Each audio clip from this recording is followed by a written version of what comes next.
প্রিয় দর্শক, এই যে দেখুন, আমি এখন গাছের ভিতর থেকে পচা গাছের ভিতর থেকে পোকা বাহির করব। এই পোকাটার ভিতরে অনেক পরিমাণে প্রোটিন আছে। যে প্রিয় দর্শক দেখুন, এর ভিতরে দেখুন দর্শক, আমি পেয়েছি একটু ছোট্ট পোকা। এই যে দেখুন,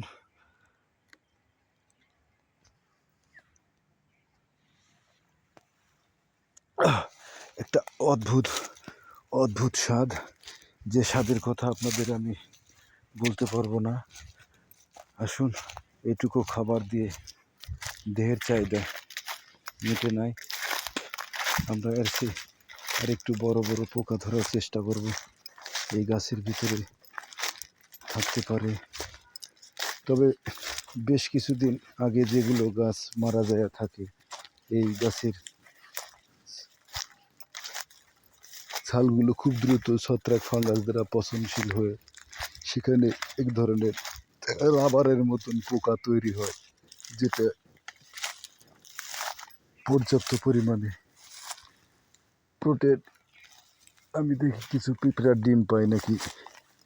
প্রিয় দর্শক, এই যে দেখুন, এখানে একটা ধারালো ব্লেড পড়ে আছে। এটা কাজে লাগতে পারে আমার। আমি উঠে নিই। না, এটা হাত দেওয়া ঠিক হবে না। আচ্ছা, আমি পিঁপড়ার ডিম এখন খাবো। প্রিয় দর্শক, এই যে দেখুন, পিঁপড়ার ডিমে প্রচুর পরিমাণে প্রোটিন এবং ক্যালোরি দুটোই আছে।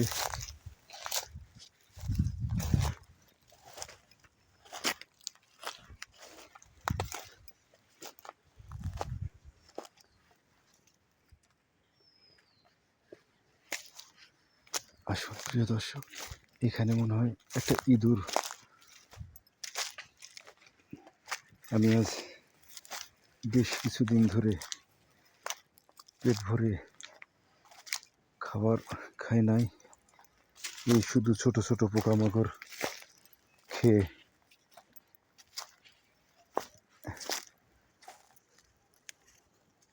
এই ফলটা খুব মিঠে। এই গাছের ফল ছোট্ট বোরের মতন। আমি খেয়েছি, প্রচুর পরিমাণে খেয়েছি, যা আপনারাও খেতে পারবেন। খুব স্বাদ।